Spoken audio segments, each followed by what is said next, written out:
لا طاعت المخلوق فی معصیت الخالق، کہ مخلوق کی اطاعت جائز نہیں ہے خالق کی نافرمانی میں۔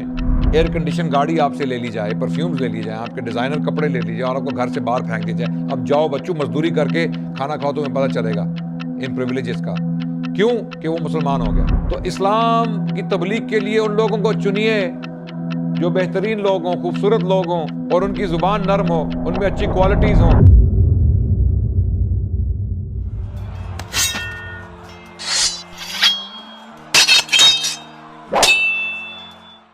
بسم اللہ الرحمن الرحیم، الحمدللہ والصلاۃ والسلام علی رسول اللہ، اما بعد، اعوذ باللہ السمیع العلیم من الشیطان الرجیم، بسم اللہ الرحمن الرحیم، وما ارسلناک الا رحمۃ للعالمین۔ تاریخ اسلام کے سلسلے کی ایک اور کڑی آپ کے سامنے پیش کرنے جا رہے ہیں۔ ہم اللہ کے نبی صلی اللہ علیہ وسلم کی سیرت بیان کر رہے تھے، اور پچھلی قسط میں ہم نے اسراء والمعراج کا واقعہ بیان کیا اور اس کی جو حکمتیں تھیں ان پر بھی کچھ روشنی ڈالی، اور پھر ہم نے پہلی بیعت عقبہ کا ضمناً ذکر کیا اور اس کی تفصیلات کچھ اس قسط میں پیش کرنے جا رہے ہیں انشاءاللہ۔ اسی دوران جب اللہ کے نبی صلی اللہ علیہ وسلم مکے میں تبلیغ کا کام کر رہے تھے، 10ویں سال کے بعد اور 13ویں سال سے پہلے الاسراء والمعراج کا واقعہ ہوا، اس کی تفصیلات میں بیان کر چکا ہوں۔ 12ویں سال، نبوت کا 12واں سال، ہجری کا نہیں، نبوت کا 12واں سال، جبکہ نبی صلی اللہ علیہ وسلم 12 سال مکے میں تبلیغ کر چکے ہیں، اس سال کچھ لوگ یثرب سے ملنے آئے۔ جیسا کہ میں پہلے بیان کر چکا ہوں پچھلی قسطوں میں کہ کچھ لوگ تھے یثرب کے جنہوں نے اللہ کے نبی سے مکے میں ملاقات کی 11ویں سال میں، حج کے موسم کے دوران ان لوگوں نے اسلام قبول کیا، 6 لوگوں نے۔ ان 6 لوگوں نے جا کر مدینے کا شہر جو پہلے جس کا نام یثرب تھا، یثرب جا کے انہوں نے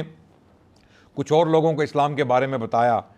اور اللہ کے نبی کے بارے میں جو ہے وہ کچھ نصیحتیں کی۔ تو اگلے سال 12 لوگ تشریف لائے۔ پہلے سال یعنی 11ویں سال 6 لوگوں نے اسلام قبول کیا، پھر جو 12واں سال تھا، 12ویں سال کا جو حج کا سیزن تھا، اس دوران 12 لوگوں نے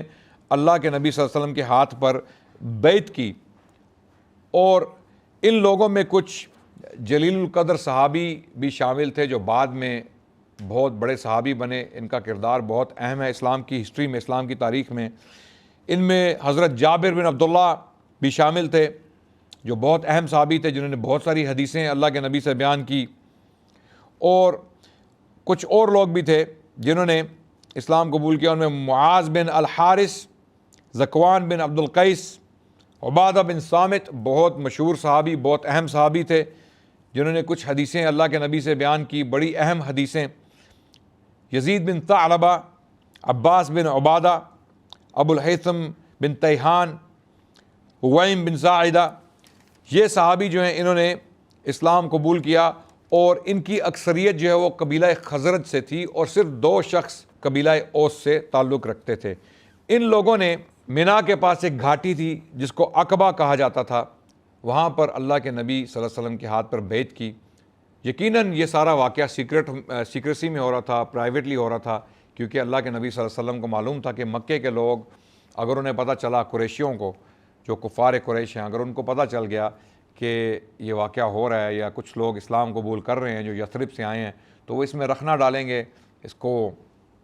جو ہے وہ خراب کرنے کی کوشش کریں گے پورے واقعے کو، یا ان لوگوں کو ڈسکریج کرنے کی کوشش کریں گے۔ تو اللہ کے نبی صلی اللہ علیہ وسلم نے یہ بیعت ان سے لی۔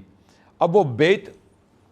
کی کیا شرائط تھیں؟ بیعت کا کیا مطلب ہے؟ بیعت کا مطلب ہے کہ آپ نے اپنا ہاتھ کسی لیڈر کے ہاتھ میں دیا اور ان کی لیڈرشپ کو مانا، انہیں اپنا جو ہے وہ ہادی، راہبر اور نبی مانا، اور ان کی پیروی کا وعدہ کیا۔ یہ بیعت کی سمپل سی ڈسکرپشن ہے، یہ سادہ سی تشریح بیعت کی، جو لفظ بیعت ہے نا، بیعت، اس کی تشریح ہے کہ آپ نے اپنا امام، اپنا راہبر کسی کو مانا، اور پھر اس کے ہاتھ میں اپنا ہاتھ دیا، اور یہ وعدہ کیا، عہد و پیمان کیا کہ آپ اس کی پیروی کریں گے، سچ بات میں، حق میں، اور غلط بات میں اس کی پیروی نہیں کی جائے گی۔ یہ ایک عام بیعت کی انڈرسٹینڈنگ ہے، اور یہ بات تو واضح ہے اللہ کے نبی کی احادیث سے، لا طاعت المخلوق فی معصیت الخالق، کہ مخلوق کی اطاعت جائز نہیں ہے خالق کی معصیت میں، خالق کی نافرمانی میں، تو آپ مخلوق کی اطاعت نہیں کریں گے۔ مثال کے طور پہ میں بیت کے لفظ کی وجہ سے یہ تشریح کرتا چلوں کہ اگر آپ کے والدین، جن کا بہت بڑا مقام ہے اسلام میں، اللہ اور اللہ کے رسول کے بعد جو معتبر اشخاص ہیں ایک مسلمان کی زندگی میں، وہ والدین ہیں۔ قرآن کی کتنی آیات ہیں جہاں پر اللہ نے شرک کی مذمت کی اور توحید کو بیان کیا، اس کے فوراً بعد اللہ سبحانہ وتعالیٰ حکم دیتے ہیں وَبِالْوَالِدَيْنِ إِحْسَانًا، سب سے پہلا حکم توحید کے بعد یا شرک کی مذمت کے بعد سب سے پہلا حکم والدین کی اطاعت، والدین کی رسپیکٹ، ان کے ساتھ حسن سلوک۔ وَبِالْوَالِدَيْنِ إِحْسَانًا۔ اس کے باوجود اگر والدین آپ کو کسی غلط کام کا حکم دیں، آپ کو کسی حرام کی طرف بلائیں یا آپ کو کوئی غلط کام کرنے کا کہیں، تو ان کی اطاعت آپ پر واجب نہیں ہے۔ اس کی وجہ یہ ہے کہ رسول اللہ صلی اللہ علیہ وسلم نے ہمیں بتا دیا لا طاعۃ المخلوق فی معصیۃ الخالق، کہ مخلوق کی اطاعت خالق کی نافرمانی میں جائز نہیں ہے۔ جب آپ خالق کی نافرمانی کر رہے ہیں، اللہ کی نافرمانی کر رہے ہیں اور مخلوق آپ کو حکم دے رہی ہے، تو آپ کو وہ حکم ماننے کی ضرورت نہیں ہے۔ یہ ایک شرط ہے۔ تو اللہ کے نبی صلی اللہ علیہ وسلم نے بیعت لی، جو آف کورس اللہ کے نبی تو سچ بولنے والے تھے، ان کے اوپر وحی نازل ہو رہی تھی، وہ تو کوئی غلط حکم دینے کا سوال پیدا ہی نہیں ہوتا۔ تو اللہ کے نبی صلی اللہ علیہ وسلم نے بیعت ان سے لی، اور عبادہ بن صامت جو اس بیعت میں شامل تھے، انہوں نے اپنی ایک روایت میں یہ بیان کیا کہ یہ بیعت کن شرطوں پہ ہوئی، وہ شرطیں کیا تھیں، اور اس میں سب سے پہلی شرط یہ تھی اللہ تشرکوا باللہ شیئا بایعونی۔ یہ الفاظ ہیں صحیح البخاری میں کتاب الایمان میں، کہ عبادہ بن صامت فرماتے ہیں کہ اللہ کے نبی صلی اللہ علیہ وسلم نے ہم سب سے فرمایا کہ میرے ہاتھ پر بیعت کرو ان شرائط پر، بایعونی اللہ تشرکوا باللہ شیئا، کہ تم اللہ کے ساتھ کسی کو شریک نہیں ٹھہراؤ گے، تم بتوں کی پوجا نہیں کرو گے، تم اللہ ہی کو اپنا رب مانو گے اور اسی کی عبادت کرو گے۔ یعنی اس کی یہ تشریح ہے، بایعونی میری بیعت کرو، اللہ تشرکوا باللہ شیئا، کہ تم اللہ کے ساتھ کسی کو شریک نہیں ٹھہراؤ گے، ولا تسرقوا، اور تم چوری نہیں کرو گے، ولا تزنوا، اور تم زنا نہیں کرو گے، ولا تقتلوا اولادکم، اور اپنی اولاد کو قتل نہیں کرو گے۔ اب یہ کیا بات ہوئی؟ سوچنے کی بات ہے، کیونکہ یہ لوگ اپنی اولاد کو قتل کرتے تھے، اپنی اولاد کو مار دیتے تھے اس غم سے، اس ڈر سے کہ ہم ان کو کھانا کیسے کھلائیں گے، ان کو پالیں گے کیسے، تو اس ڈر سے اپنی اولاد کو مار دیتے تھے۔ تو اللہ کے نبی صلی اللہ علیہ وسلم نے یہ بیعت لی ان لوگوں سے کہ تم لوگ اپنی اولاد کو نہیں مارو گے، اللہ اکبر، قتل نہیں کرو گے، اور کسی بے گناہ پر بہتان نہیں لگاؤ گے، جھوٹا الزام نہیں لگاؤ گے۔ یہ بھی شرائط کا حصہ تھا۔ عبادہ بن صامت بیان کر رہے ہیں کہ یہ شرائط تھی جن پر ہم نے اللہ کے نبی کے ہاتھ پر بیعت کی عقبہ میں، پہلی بیعت عقبہ 12 لوگوں نے جو بیعت کی، ان کی شرائط، اس بیعت کی شرائط یہ تھی کہ تم بہتان نہیں لگاؤ گے اور کسی بھلی بات میں میری نافرمانی نہ کرو گے، میں تمہیں جو بھی اچھی بات کہوں اس کی پیروی کرو گے۔ یہاں پر اللہ کے نبی صلی اللہ علیہ وسلم جو کبھی کوئی غلط بات کہہ بھی نہیں سکتے، اللہ کے نبی صلی اللہ علیہ وسلم کبھی کوئی غلط حکم دے ہی نہیں سکتے، کیونکہ ان کے بارے میں قرآن کی آیت ہے وَمَا يَنْطِقُ عَنِ الْهَوَىٰ إِنْ هُوَ إِلَّا وَحْيٌ يُوحَىٰ، کہ محمد صلی اللہ علیہ وسلم جو ہے وہ اپنی خواہشات سے کوئی بات نہیں کرتے، بلکہ جو وحی ان پر نازل ہوتی ہے اسی کا حکم دیتے ہیں۔ اس کے باوجود اللہ کے نبی کہہ رہے ہیں کہ میری ہر بھلی بات میں تم میرے پیچھے چلو گے، میری پیروی کرو گے اور نافرمانی نہیں کرو گے۔ سبحان اللہ، یہ اللہ کے نبی کی عاجزی اور انکساری ہے کہ ان کو بتا رہے ہیں کہ میں جو تمہیں اچھا حکم دوں گا اس کی پیروی کرو۔ اللہ اکبر۔ اور ان لوگوں نے ان باتوں پر حضرت رسول اللہ صلی اللہ علیہ وسلم کی بیعت کر لی۔ بیعت کرنے کے بعد اللہ کے نبی صلی اللہ علیہ وسلم نے ان لوگوں کو حکم دیا کہ آپ لوگ مدینے واپس جائیں، جو اس وقت یثرب کے نام سے مشہور تھا۔ مدینے کا شہر اس کا نام یثرب تھا، یثرب۔ بعد میں جب اللہ کے نبی نے ہجرت کی تو اس کا نام، شہر کا نام پڑا مدینۃ النبی۔ مدینۃ النبی کے بعد اس کو شارٹ کر کے المدینہ المنورہ اس کا نام رکھ دیا گیا کہ منور شہر، نور والا شہر مدینہ۔ لیکن پہلا نام مدینے کا تھا یثرب، اور یہ لوگ یثرب سے آئے تھے تو اللہ کے نبی نے ان کو واپس بھیج دیا کہ آپ جائیے تبلیغ کی، اور ان کے ساتھ اپنا ایک ساتھی بھیجا، انتہائی خوبصورت جوان، انتہائی با اثر شخصیت کا حامل، اس کا نام تھا مصعب بن عمیر۔ ان کا واقعہ بھی بڑا عجیب ہے اسلام لانے کا۔ حضرت مصعب جو ہیں وہ ایک امیر گھرانے کے فرزند تھے مکے میں،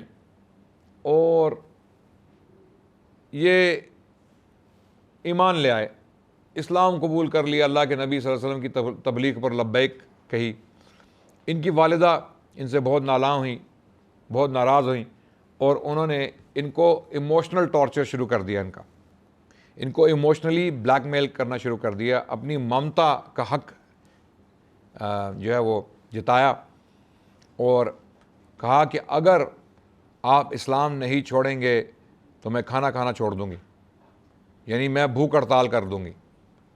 تو حضرت مصعب نے کہا کہ آپ بھوک ہڑتال کر دیجئے، آپ بھوک ہڑتال کر دیجئے، میں اسلام نہیں چھوڑوں گا آپ کی وجہ سے، مجھے آپ سے بہت محبت ہے، آپ میری ماں ہیں، میں آپ سے بہت پیار کرتا ہوں، بہت رسپیکٹ کرتا ہوں، لیکن ایمان کا معاملہ ایسا ہے کہ میں ایمان سے ہٹ نہیں سکتا، آپ بھوک ہڑتال بے شک کر دیجئے۔ تو کچھ ہی دن انہوں نے بھوک ہڑتال کی، اس کے بعد بھوک برداشت نہ ہوئی تو انہوں نے جو ہے وہ دوبارہ کھانا پینا شروع کر دیا۔ لیکن حضرت مصعب کو بہت تکلیفیں پہنچائی گئیں، بہت بڑے اہم صحابی تھے، اور ان کے بارے میں تفصیلات آگے آئیں گی۔ واقعہ احد میں اللہ نے ان کو شہادت کا شرف بخشا اور یہ شہید ہوئے، بلکہ ان کے بارے میں کہا جاتا ہے حضرت مصعب بن عمیر کے بارے میں کہ جب ان کی میت میدان جنگ میں نظر آئی تو اللہ کے نبی صلی اللہ علیہ وسلم رو دیے،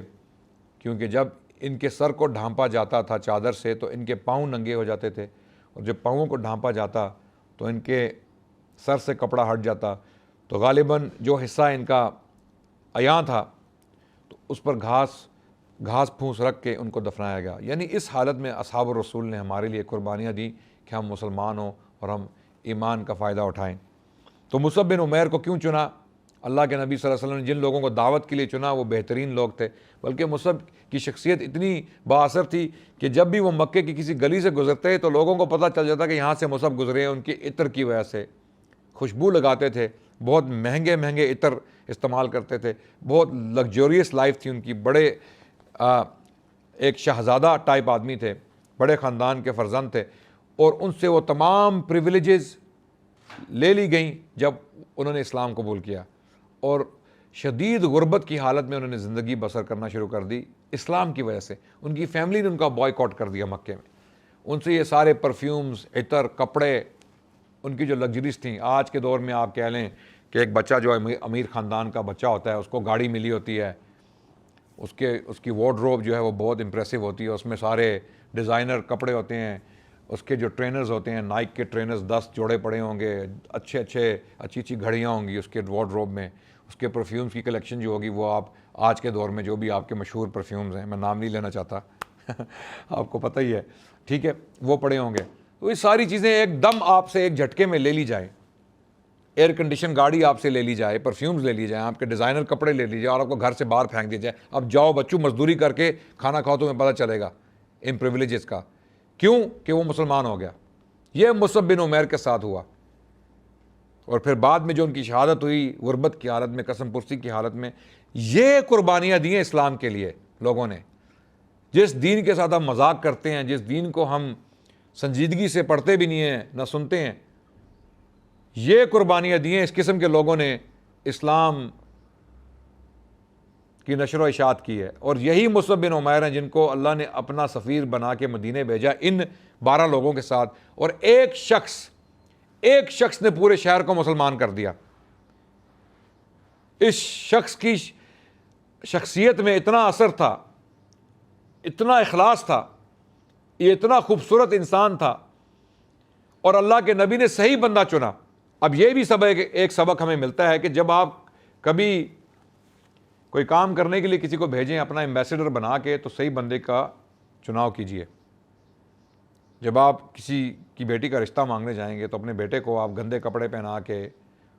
اس کے بال بکھیر کے، اس کے اوپر تھوڑی سی گندگی پھینک کے تو نہیں لے کے جائیں گے، رائٹ؟ آپ اس کو صاف ستھرا کر کے، نہلا کے، دھلا کے، خوشبو لگا کے لے جائیں گے کہ اگلے جو دیکھنے والے لوگ ہیں وہ امپریس ہوں۔ تو اللہ کے نبی نے جن لوگوں کو چنا، خوبصورت لوگوں کو چنا۔ جب دعوت دینے کے لیے کسی علاقے میں بھیجا تو ایسے لوگوں کو بھیجا کہ جن کی زبان نرم ہے، با اثر ہے۔ معاذ بن جبل کو اللہ کے نبی نے یمن بھیجا، اور ان کی سب سے بڑی نشانی کیا تھی؟ جب کوئی مسجد میں سوال کرنے آتا تو لوگ کہتے وہ سفید دانتوں والا شخص، اس سے سوال پوچھو۔ یعنی نشانی کیا تھی؟ سفید دانت۔ اس سے کیا پتہ چلتا ہے کہ یہ صفائی اور ستھرائی کا خیال رکھنے والے لوگ تھے۔ اللہ کے نبی نے خصوصاً ان لوگوں کو چنا کیونکہ یہ پریزنٹیبل لوگ تھے۔ انہوں نے اسلام کا جو پیغام پیش کیا وہ ایک خوبصورت طریقے سے، احسن طریقے سے پیش کیا۔ آج کے دور میں ہم سوچتے ہی نہیں ہیں، ہم اپنی بچیوں کے رشتے کرنے کے لیے، اپنے بچوں کے رشتے کرنے کے لیے تمام اہتمام کرتے ہیں، لیکن اسلام کی تبلیغ کے لیے ہم نے وہ لوگ چن لیے ہیں۔ اللہ سے پناہ مانگتے ہیں کہ جو لوگ اسلام میں آنا چاہتے ہیں ان کو بھی متنفر کر دیتے ہیں۔ تو اسلام کی تبلیغ کے لیے ان لوگوں کو چنیے جو بہترین لوگ ہوں، خوبصورت لوگ ہوں، اور ان کی زبان نرم ہو، ان میں اچھی کوالٹیز ہوں۔ اسی لیے مصعب بن عمیر کا انتخاب کیا اللہ کے نبی صلی اللہ علیہ وسلم نے، اور ان کو مدینے بھیجا تاکہ وہ یہ کام کر سکیں۔ اور اس ایک شخص نے، اللہ نے اس کی زبان میں اتنا اثر رکھا کہ انہوں نے پورے شہر کو مسلمان کر دیا، اور اس کی تفصیلات انشاءاللہ ہم اپنی اگلی قسط میں بیان کریں گے۔ تب تک کے لیے آپ سے اجازت چاہتے ہیں۔ السلام علیکم ورحمۃ اللہ وبرکاتہ۔